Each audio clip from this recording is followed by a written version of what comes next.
Aujourd'hui, un essai complet et détaillé de la toute nouvelle Audi A6 berline, la limousine, comme on dit en allemand, et ici, la nouvelle génération de l'A6 devant l'Audi Forum d'Ingolstadt, le cœur même d'Audi, pour ainsi dire, avec Thomas et Otto Gefühl en 4K, plein écran, version complète. C'est parti, avec cette calandre typique du design single frame, avec, vous savez, une bordure très fine, pour ainsi dire. Donc, en gros, ça se fond avec le reste. Les anneaux Audi en gris Daytona ici, dans un style lumineux. Tu pourrais opter pour des foncés, mais ici, ils sont nettement plus visibles. Et les phares, ils ont cette grille devant eux, en gros, un peu cachée derrière ce treillis en nid d'abeille, très intéressant. Ce sont les Matrix LED. Le gris Daytona colle parfaitement au style du véhicule. Il est disponible en version avant, la forme Break, et maintenant aussi, à nouveau, en version berline classique. On voit ici cette silhouette typique, mais elle a désormais, dans cette génération, un style un peu fastback, tout en conservant un coffre séparé de berline. Allons par là.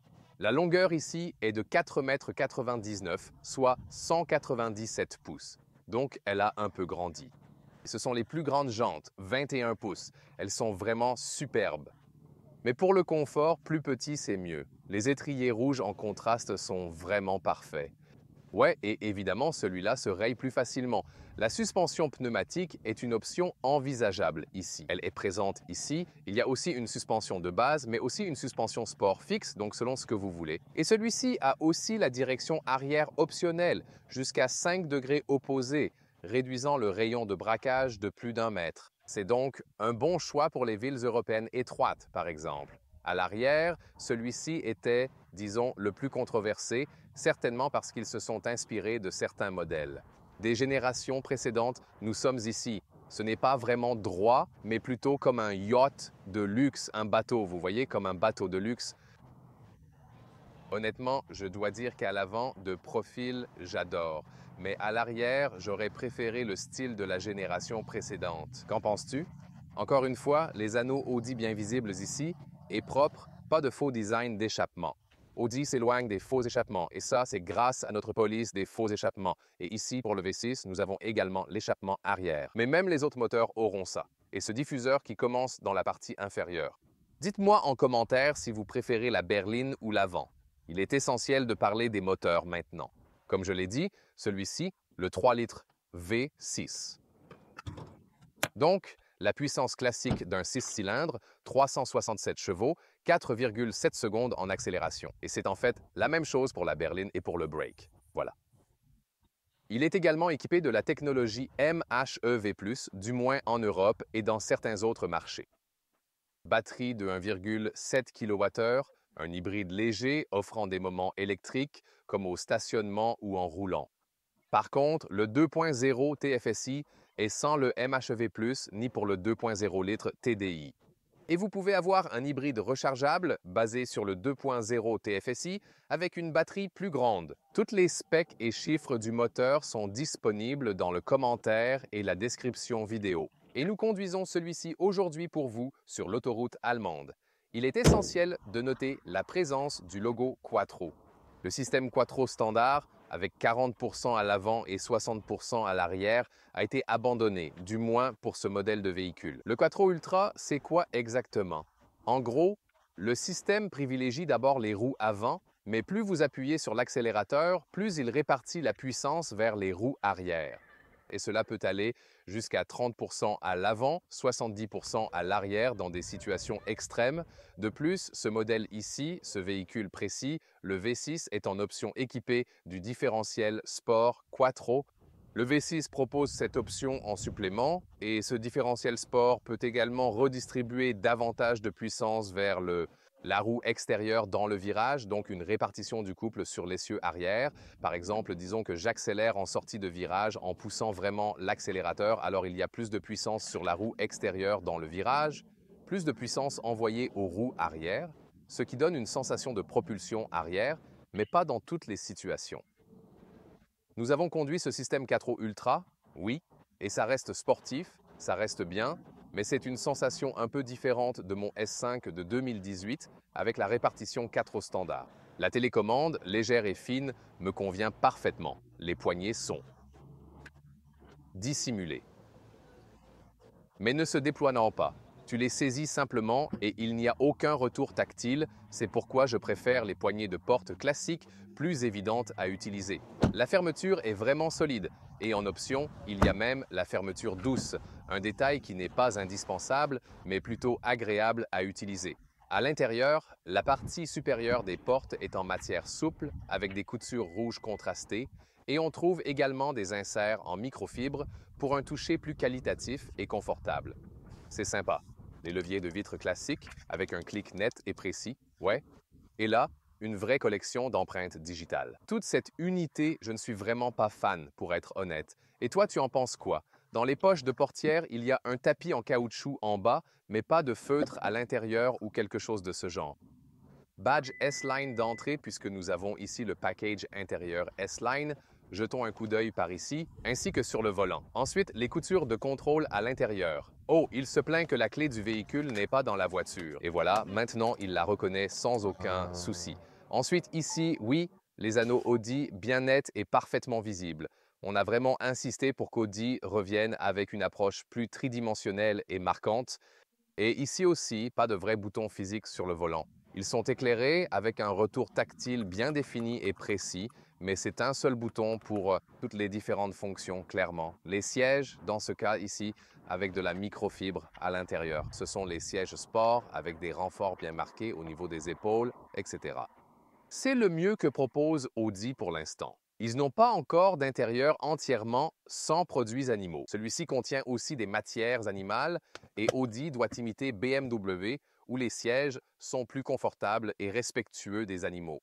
L'ergonomie de base reste encore assez correcte. Ici, l'espace pour avec ma taille de 189 cm. Et il reste encore un peu d'espace ici. Celui-ci est équipé en option d'un toit panoramique fixe. La seule chose que je pourrais faire, c'est utiliser cette ombre numérique ici. Appelons ça comme ça. Oui, je peux aussi l'arrêter au milieu, c'est tout à fait possible. Il y a également cette fonction, un peu comme en mode vue partagée. Mais c'est plutôt pour, ouais, frimer et ça n'a pas vraiment d'utilité pour ainsi dire.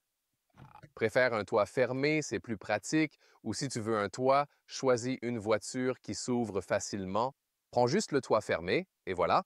Bienvenue dans l'intérieur de la nouvelle A6. Et le cockpit a une particularité, car toutes les nouvelles Audi se ressemblent exactement, quel que soit le segment. Et la question est, où se situe l'élévation du segment A6? Peut-être ici sur la console, car l'A6, contrairement à l'A5, a un rembourrage doux pour vos genoux. Des deux côtés quand vous posez votre jambe contre. Cependant, la zone où votre jambe applique le plus de pression ne se situe pas ici, mais plutôt à cet endroit précis. Et cette partie est à nouveau dure. Cependant, dans ce cas, une fibre de carbone ouverte, pour ainsi dire, cela a au moins une ambiance haut de gamme. Pour moi, le problème reste que ce cockpit a tellement de noir brillant. Ici, tout du long. Et puis, les écrans sont aussi un peu noir brillant, les cadres autour et les écrans eux-mêmes. Partout où je regarde, c'est noir brillant. Et quand je parcours nos commentaires, vous me dites généralement que vous ne voulez pas autant de noir brillant. Donc, j'aimerais vraiment qu'Audi prenne en compte vos retours et vos avis sur ce point précis. C'est clos, on voit la plupart des éléments très bien, c'est un peu axé sur le conducteur. À partir du pack technologique intermédiaire, vous avez aussi l'écran pour le passager, que je ne juge pas vraiment essentiel, honnêtement, c'est en tout cas mon opinion personnelle. Le souci, c'est qu'avec la version de base, il n'y a pas d'écran, mais il ne disparaît pas pour autant, ou vous pouvez ajouter un leurre en bois, par exemple. Ce sera juste un panneau noir. Et allez, Audi, vraiment? Ouais, il prévoit que la plupart seront vendus avec l'écran, donc on ne gaspille pas d'efforts sur la version de base. Ouais, triste. Ce qui est cool, c'est le microfibre ici, dans cette partie centrale. Cependant, tu vois bien d'après la structure détaillée, il y a des niveaux de qualité pour le microfibre. Et honnêtement, tu vois bien ça, je ne suis pas sûr que tu puisses le voir même à la caméra, mais sur le tableau de bord et à l'intérieur des portes, la microfibre est différente de celle des sièges. Sur les sièges, la microfibre est d'une excellente qualité. Ils y ont vraiment prêté attention. Alors qu'ici encore, ils ont voulu économiser de l'argent. Et on ne peut pas économiser sur une voiture de ce segment. Ce prix, nous en reparlerons plus tard. Donc certains détails ne me satisfont pas vraiment et c'est dommage. Il y a encore des choses assez sympas à l'intérieur comme la molette de volume manuelle. C'est cool, le pavé de recharge inductive est aussi sympa, 2 chargeurs USB-C et vous vous débrouillez encore plutôt bien. Le levier de vitesse est intégré juste ici. L'accoudoir, bien fixé, reste assez doux pour le coude en dessous. C'est plutôt spacieux. Un autre port USB-C ici serait vraiment pratique, comme dans les anciennes Audi, pour pouvoir cacher et charger mon smartphone en même temps. Et tout est bien rangé ici. Donc ce serait peut-être aussi l'un de mes souhaits. Le volant est réglable électriquement avant et arrière. J'ai aussi des pédales ici, au fait. Et les instruments et l'infodivertissement, ils se mélangent un peu. Et un autre gros point de critique est, vous voyez où ça mène? Non. Extérieur, cool, intérieur. Et la conduite sera géniale, je peux déjà vous le dire jusqu'à présent, mais les fonctionnalités exactes de conduite sur l'autoroute allemande arrivent très bientôt. Mais ici, l'unité de climatisation, encore une fois, j'ai un problème. Comme où devrais-je, je veux dire, ils ont pensé à poser la main ici et puis faire comme ça, mais ensuite. Ouais, c'est un peu comme faire de la gymnastique des doigts en appuyant sur celui-ci. C'est aussi si bas, ça doit être changé, vous savez. Et je souhaite juste pour mon S5 de 2018 la molette de climatisation. Je peux juste tourner à droite et à gauche, clic, clic, clic, clic, ouais. Et nous poussons également régulièrement pour qu'il ramène ses fonctionnalités de qualité dans le véhicule. Et les instruments numériques, vous pouvez changer certaines des vues, super. Le truc, c'est que c'est toujours le compteur de tours, mais au moins quand tu es dedans, je peux aussi démarrer le moteur au moins quand tu es dedans, ça dépend du mode dans lequel tu es. Alors tu peux quand même voir une vue classique du compteur de tours dans le Drive Select. Au fait, tu peux voir aussi que la suspension pneumatique, par exemple, descend en mode dynamique.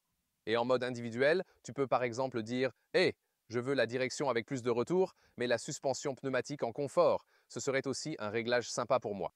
Je dois dire cependant que le système d'infodivertissement en termes de rapidité devrait être plus réactif et plus rapide de nos jours. Ou qu'en penses-tu?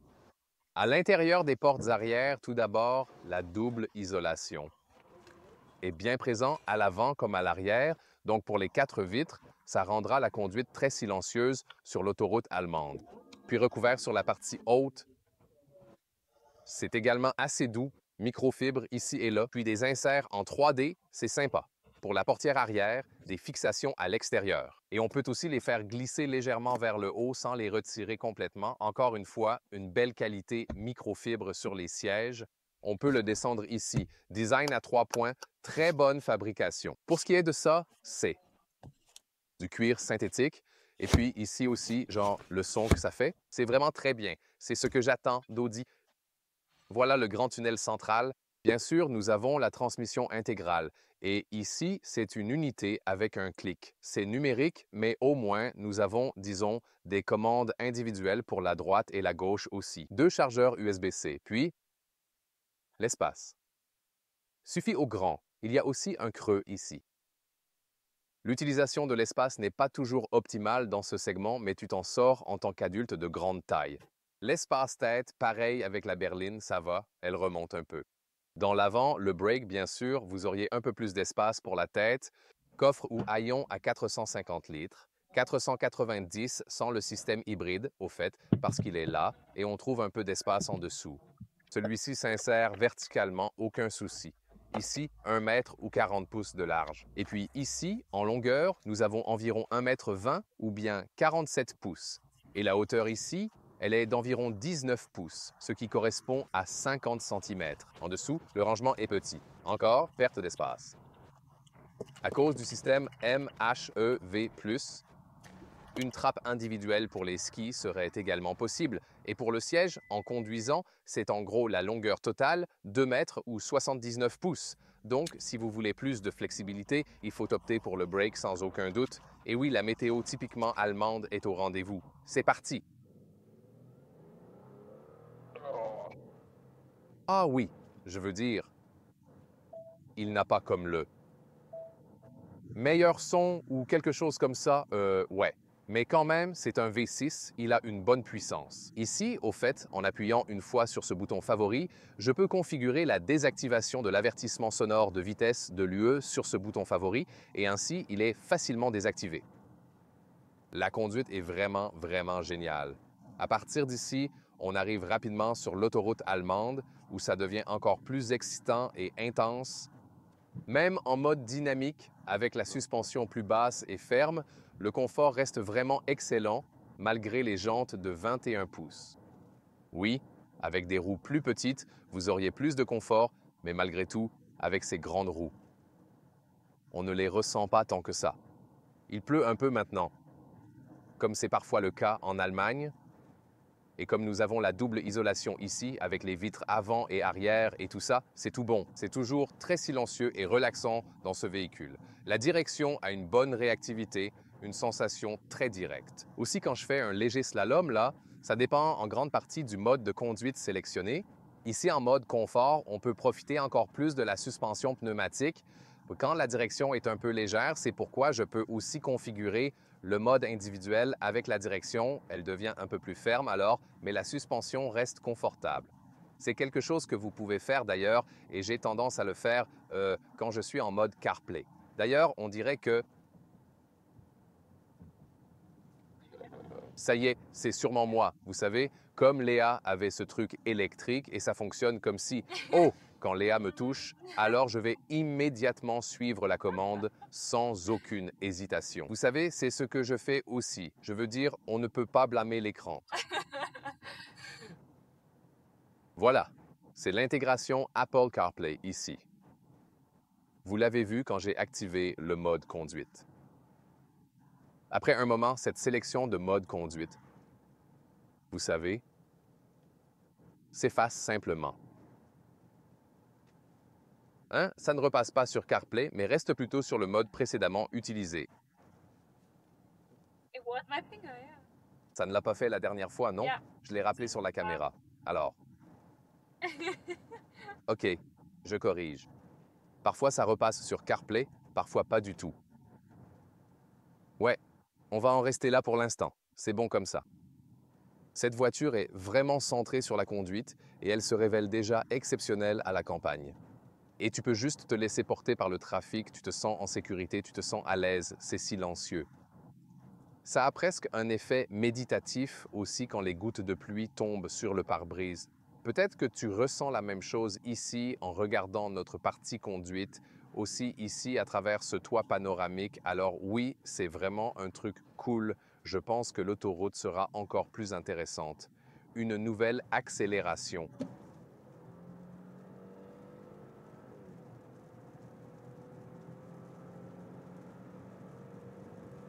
C'était entre 100 et 170 km à l'heure. Je pense que cette voiture s'avère digne de l'autoroute et je veux dire, il pleut pas trop fort pour l'instant, donc la route n'est pas vraiment mouillée encore, mais c'est super silencieux pour. Qu'il pleuve, je veux dire même à 170, oui, Léa préfère vraiment cette voiture qui est vraiment silencieuse à haute vitesse. Je veux dire, bon, dans tous les modes, faisons un changement de voie ici sur l'autoroute. Magnifique. Ouais, tellement fluide, tu vois. C'est vraiment une machine pour l'autobahn, tu sais, et c'est comme si de rien n'était. Tu roules à haute vitesse et ça donne l'impression que tu roules lentement en ville, tu vois. Une bonne intégration de l'alerte d'angle mort d'ailleurs. Je pense que l'autre Audi veut nous dépasser, peut-être. Tu as l'alerte d'angle mort ici, dans le rétroviseur, très visible. J'adore cette intégration. Et on peut aussi tester les systèmes d'assistance. Alors, c'est parti, le régulateur de vitesse adaptatif avec maintien de voie, et ça se fait de manière très fluide. Eh bien, cette remorque commence à bouger un peu vers la droite, t'as vu ça? Oh, mieux vaut rester bien droit. C'est vraiment fluide aussi comment il maintient la voiture dans la voie, c'est très bien fait. Et si à un moment donné, tu es énervé par cette assistance de maintien de voie, tu n'es pas obligé d'utiliser le régulateur de vitesse, mais aussi ici, c'est une colonne à gauche. Appuie une fois et tu peux choisir si tu veux avoir le guidage de voie dans le régulateur de vitesse adaptatif ou c'est une astuce, appuie et maintien Ensuite, après quelques secondes, l'assistance normale de maintien de voie est désactivée. Ici, sur l'autoroute, ça fonctionne parfaitement bien, mais parfois, quand vous conduisez sur des routes de campagne, ça peut être agaçant. Et ils peuvent aussi les désactiver très simplement. Donc, je trouve que c'est vraiment une bonne chose qu'ils aient trouvé une solution pour désactiver facilement les éléments qui pourraient vous déranger pendant la conduite. Oui, c'est un truc sympa. Vous avez peut-être aussi vu ces animations ici avec les clignotants. Oui, c'est pas obligatoire, mais ils l'ajoutent dans cette nouvelle génération avec cette visualisation. D'accord, ça me va, tu sais, alors pourquoi pas?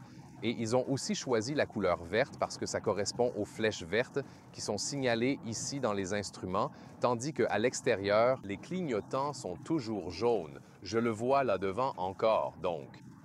Ouais, même s'il pleut, une ambiance particulière aussi. Une balade tellement cool sur l'autoroute, donc ça ne pourrait guère être mieux. En fait, la seule chose, c'est que le confort d'assise n'est pas le meilleur là. Par exemple, comme je l'ai dit, le BMW 5 dépasse de loin en confort d'assise. Rien que par l'ergonomie de base plus, et aussi tu sais à quel point c'est moelleux de s'y asseoir. Par contre, la série 5 est plus bruyante sur l'autoroute. La 6 et la classe E sont bien plus silencieuses à haute vitesse. Conso 9 litres au 100 km, 26 US, 31 UK. Le prix de départ en Allemagne est d'environ 55 000 €. Pour le 6 cylindres, on atteint près de 70 000 €. Ce véhicule entièrement équipé au maximum. Et toi, tu en penses quoi de la A6? Je la trouve vraiment très sympa de face. Je ne suis pas vraiment fan du nouveau design arrière, je préfère largement l'ancienne version du modèle. L'intérieur, bonne qualité. Ce tableau de bord, on peut en débattre, surtout pour la climatisation. J'espère qu'Audi prend en compte nos retours et revient au bouton physique. J'ai entendu quelques voix, tu sais, en interne chez Audi qui disaient qu'ils allaient revenir à certains éléments que nous, les fans d'Audi, réclamons. Mais d'autres choses pourraient ne pas plaire, on verra pour l'avenir. Alors, on vous tient au courant. L'espace, bien sûr, à l'arrière est toujours limité dans ce segment, vu la longueur extérieure. Le point principal concernant l'A6 et aussi en comparaison avec les concurrents, c'est qu'il roule de manière incroyable. Conduite excellente, suspension incluse. Très silencieux, même à haute vitesse. C'est clairement son atout. On peut gagner en confort si on ne... Elles sont vraiment impressionnantes, mais en optant pour des roues de 20 ou même 19 pouces, on bénéficie d'un confort de conduite nettement supérieur et c'est bien là l'essentiel.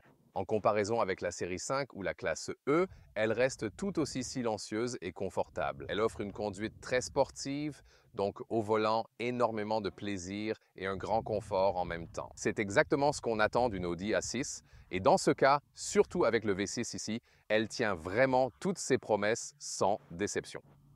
La Mercedes classe E et la BMW série 5 sont très attrayantes. Si vous ne les avez pas encore comparées, nous avons justement des vidéos dessus.